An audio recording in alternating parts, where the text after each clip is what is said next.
pekerja proyek di Desa Kalimas, Kecamatan Radu Dongkal, Kabupaten Pemalang, Jawa Tengah terjatuh setelah sebelumnya tersengat aliran listrik.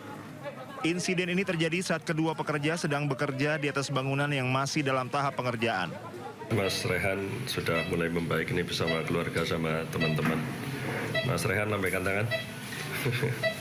Udah bisa senyum, udah bisa makan bubur. Ini juga Mas Rino udah makan sama ibunya ini. Sehat-sehat ya Mas. Usai kejadian, keduanya langsung dievakuasi ke Rumah Sakit Mardatilah Radu Dongkal oleh warga dengan alat seadanya. Berapa orang itu Pak? 2 orang. 2 orang. Lukanya serius nggak adanya? Lukanya nggak lihat ada. Itu apa sih Pak? Sambar petir apa setrum? Ceritanya mah itu kesetrum. Setrum. Hingga kini kecelakaan kerja tersebut masih dalam penyelidikan kepolisian. Sementara kedua korban masih dalam penanganan medis. Dari Pemalang, Jawa Tengah, Suryono Soekarno Anyus melaporkan. Pemirsa, bantuan masih terus mengalir untuk korban banjir Sumatera. Kapolri Jenderal Listio Sigit Prabowo bersama dengan Ketua Komisi 4 DPR RI Titi Soeharto mengunjungi hunian sementara asrama Haji Pinang Sori, Tapanuli Tengah, Sumatera Utara.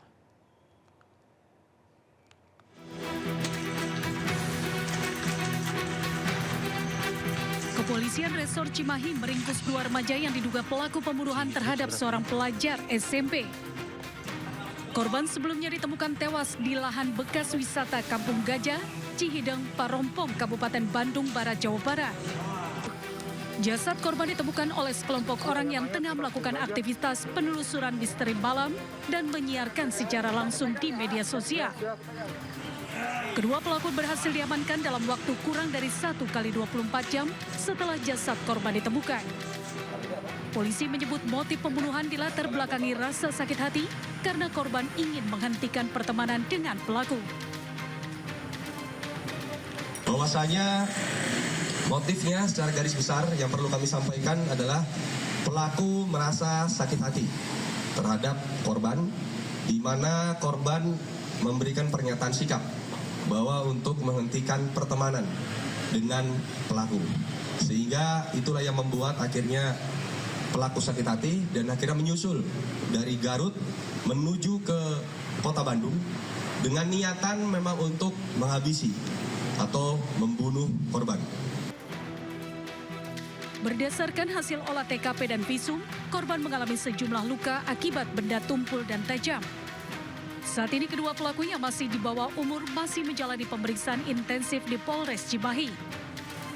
Akibat perbuatannya, kedua pelajar tersebut terancam hukuman maksimal penjara seumur hidup. Dari Bandung, Jawa Barat, Yuwono, iNews melaporkan. Pemirsa, Sungai Cisadane di Tangerang Selatan, Banten tercemar bahan kimia pasca kebakaran yang melanda pabrik kimia di kawasan industri Taman Tekno, Tangerang Selatan, Banten. Bahkan hingga kini pencemaran masih belum teratasi.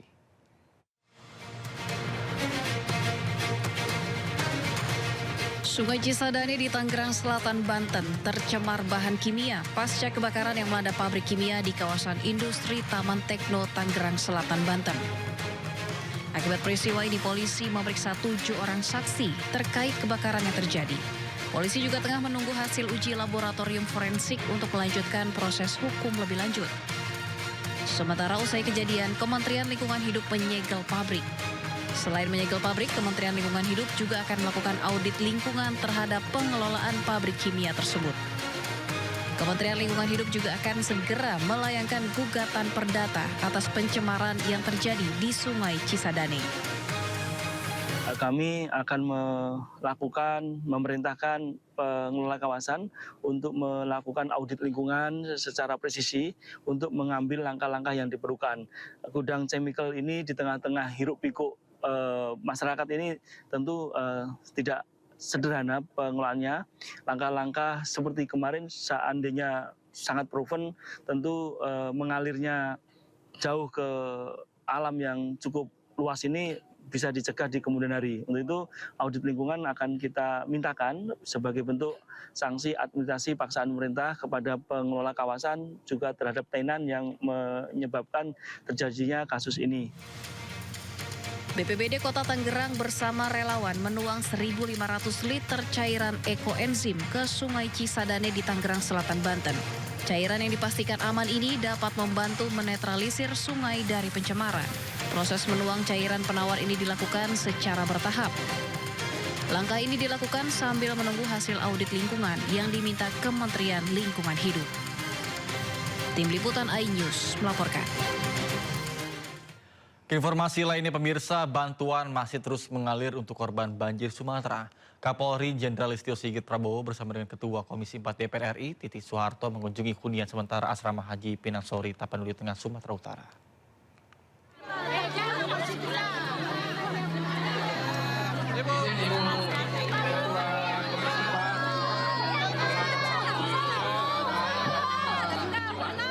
Kapolri Jenderal Listio Sigit Prabowo dan Ketua Komisi 4 DPR RI Siti Hediati Haryadi atau akrab disapa Titik Soeharto meninjau hunian sementara atau Huntara Asrama Haji Pinangsori, Tapanuli Tengah, Sumatera Utara pada Minggu pagi. Kunjungan ini sekaligus untuk menyerahkan bantuan kepada para korban bencana Sumatera, terutama warga Tapanuli Tengah.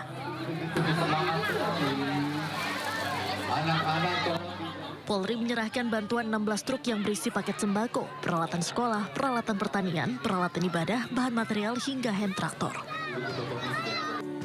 Diketahui Huntara di Asrama Haji Pinangsori terdiri dari 56 unit kamar dengan jumlah pengungsi sebanyak 154 jiwa. Huntara ini akan dilengkapi tandon air, MCK, dan sumber air bersih. Hari ini kami melanjutkan membagikan bantuan sosial. Ada kurang lebih 16 truk yang akan kami salurkan baik di Huntara ini maupun di kabupaten-kabupaten yang ada di wilayah Kapten. Nanti Pak Bupati yang akan membagi terkait dengan kebutuhan-kebutuhan yang diperlukan seperti pakaian, kemudian juga ada bahan makanan, obat-obatan. Dalam kesempatan tersebut, Ketua Komisi 4 DPR RI Titik Soeharto mengapresiasi langkah pemerintah daerah yang segera membantu dan mengatasi masalah-masalah yang dihadapi masyarakat terdampak bencana, salah satunya membangun hunian sementara. Ia juga mengucapkan terima kasih kepada aparat TNI Polri yang sejak hari pertama musibah sudah membantu masyarakat di lapangan. Dari Tapanuli Tengah, Sumatera Utara, Tim Liputan iNews melaporkan. Pemirsa, Pilpres masih 4 tahun lagi, tapi aksi dukung-mendukung sudah mulai tampak. Barisan relawan Jokowi Presiden atau Bara JP menyebut bahwa mendukung Prabowo Gibran melanjutkan pemerintahan 2 periode. Sementara Jokowi menyebut tidak akan mendukung Gibran sebagai presiden, namun tetap menjadi wakil Prabowo Subianto.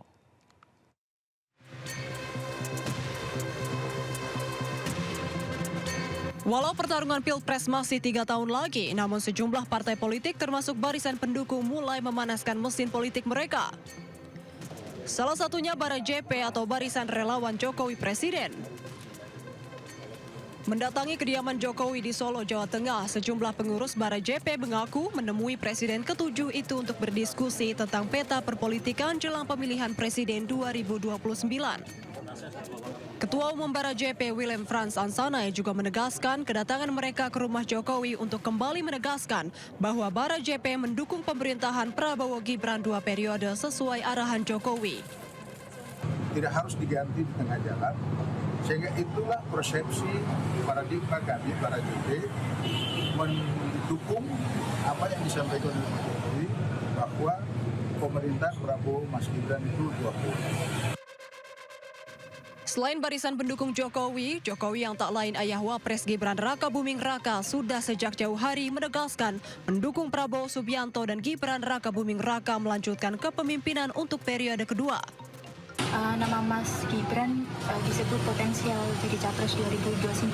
Tanggapan Pak Jokowi? Kan sudah saya sampaikan Prabowo Gibran 2 periode, sudah.